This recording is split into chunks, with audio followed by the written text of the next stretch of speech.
Okay, hi again. This is PHIRE showing the actual live dual boxing footage here. We're in the RWC of Ricky Warzone, just going to be kind of tiring and messing around. What you want to do is here, okay, you got your left mouse and you got your right mouse. Before you actually get into trying to accomplish this, you want to train yourself to be a left-hand mouser. Do that just by surfing the internet and doing everything left-handed. That's the way I had to do it to become an ambidextrous mouser. And so that's probably the best bet you can do. Best thing you can do before trying to attempt to do anything in the game, which is about almost impossible without being a left-hand mouser. But anyways, so there's some key things that you want is, let me get my secondary teamed up here, is to have a couple macros. Now, I don't work off of macros primarily. I work off of syncing my mice together on powers and stuff. Some say, well, you got all your power synced to macros and everything like that. Actually, don't do that. It's impossible to really, if you have every single like power macro to a key and everything like that, and you're doing multiple characters, because this isn't my only twin set, for Pete's sakes. I got other twin sets and everything, and to try to remember every single key and everything, it's kind of stupid. And believe it or not, and I've tried that before, you get fumbled up real quick and very easily. So the less keys you use, the better. Alright, two things I got for keys here. The best keys to use are these arrow keys. I like these arrow keys a lot. And the bottom of the number keys. These are physically quick accessible keys, which are separate from the other keys, because you're going to be pressing other keys and you're going to be fumbling and pressing the wrong keys, so you don't want to do that. The first one, let's see here. I have anyways, the left arrow key I have to target your primary account. Okay, that's basically a team select. You could do it manually by keyboard by putting in the command, which I usually do, or you can go into options and manually change it there. Anytime you're below people and they leave the team, you have to reset your macros or your team selects, or else you're completely thrown off, and that happens to me a lot. Actually, it drives me crazy. The left arrow is to team select your primary account. Boom. Okay. The bottom arrow is to follow whatever you're targeted, which is your team, which is provided by your team select. Okay. Now you're rolling. Basically, you have them on follow constantly, and they're going to also focus fire through you. And so, like that gunslinger, which I have selected up there, he's going to focus fire on there, and that makes effective attacking and everything. The other thing about team select is that whatever buffing or support power you're going to buff to the other person, like my Frostwork. Now I just maxed out that Corruptor's hit points. Ceiling maxed out, so I can cast shields on them. Boom, boom. Okay. Or also got healing too. Smart to have the healing option. Even if you're a shielder, you just multiply your team damage mitigation if you could heal while being a shielder too. So you got all that. So you got the left and down key here. Let's go off. Whoop, away. So it's a quick boom boom. So you just team selected and went back to follow and everything. Sometimes you have to operate separately for certain actions. Once you get into more advanced dual boxing and everything. You could tag on a couple other things to the arrow keys also, but that's basically all I have for macroing. I do everything else independently from the primary account. Jumping, power application. With my left, there I'm just casting 2 location attacks.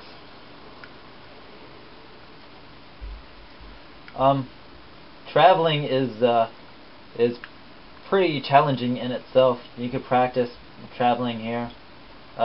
You'll have lots of obstacles. I actually super speed is my main travel power because you got hasten, and then my builds are extremely tight, and it does not allow extra traveling powers and stuff.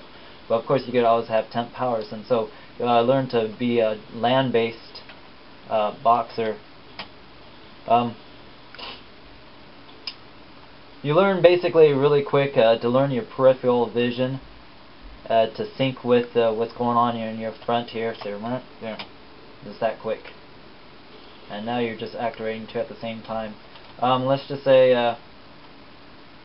you got something pretty tall that you can't just rightfully jump over. Now you need some activation. On my primary, I got just kind of like an auto run forward, the tilt button and stuff like that. Now you always got to be one or two steps ahead of the action to stay up with everyone else. Like, okay, run into this wall. Now I got to queue up my temp flight and everything. So I have it matched up. Boom. There we go. Getting close to the mission. Deactivate both. Boom. Done. Whenever you're running, always remember when you're doing corners, that person's is always catching up and everything. So boop, that fast.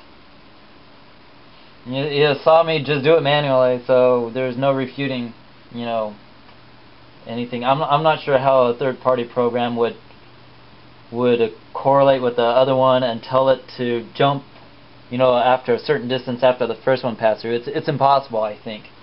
So I mean, a third-party program probably tell you to jump instantly as the other spacebar jumped.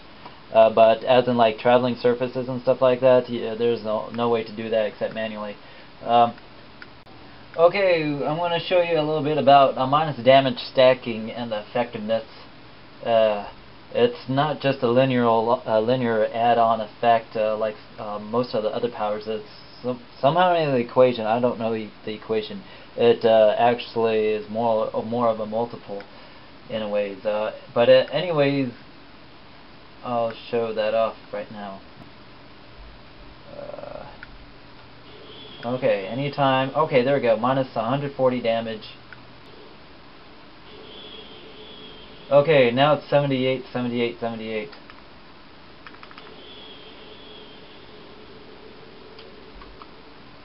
Now I just applied the second one. Now it's 17, 17, 17. That is a big swing. From 100, what was it? 180 or 140 to 78 down to 16, 17 now. Now it's just doing crap damage to me. So that is a minus damage stacking. It's a big swing. Okay, basically there's two ways to nuke with this type of setup. There's two slick ways of nuking and replenishing the other person's end. You could do it piggybacking off of each other, or if there's enough to overwhelm the the end crash, you can also do that. For cold deaths, at least heat loss, you need to get about like 12, 13. Also depends upon your end buffing on the power itself, so it might be even less than that. But idealistically, you want to have about 12 to 14, and you generally can't get that with one single one. You can if you get like all 12 max targets, and you can prevent your end crash if you get your heat loss end buffed up a lot. So we're going to do that. We got an Archon right here.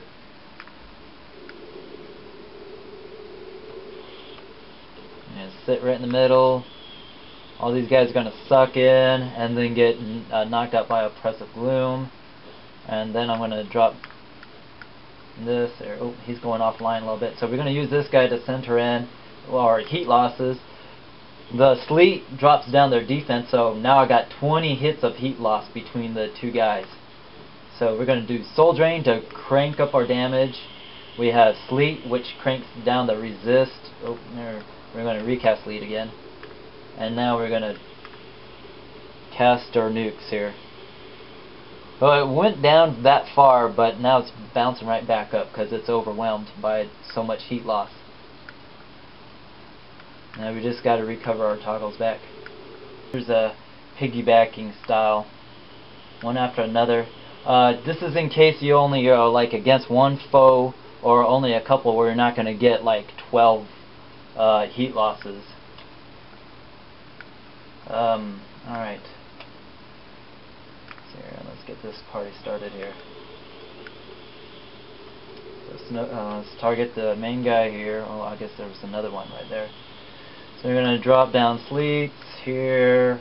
We're going to buff ourselves up with Soul Drain. Drop down our other location. Okay, now one is going to nuke, the second's going to nuke, the other one's going to heat loss. Alright, now the first one's going to nuke, and now since the second one has end, now he can cast heat loss. And now you've just successfully basically buffed each other's end completely up. There's no loss of end at all. Of course, you got to reset your toggles back up, and that's it. Well, that's how you piggyback nuke with this type of setup. Pretty slick, huh? One of my favorite things is in ITS is doing the roofs. So we're gonna go clean this other roof here. I'm not even sure if my buffs are replenished here. I'm gonna aggro some with our Oppressive Bloom here. And the Snowstorm, a couple other sets. And now we are like aggro magnets from hell.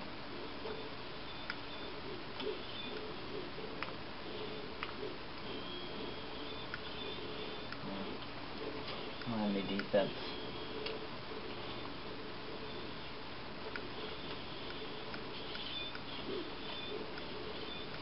Anyways. What I'm going to do is just do my nuke set here.